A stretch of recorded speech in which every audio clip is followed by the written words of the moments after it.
такой результат.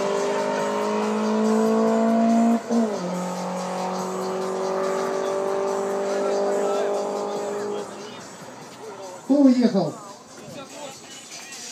Только не надо говорить, что троллейбус. Они говорят, правая полоса.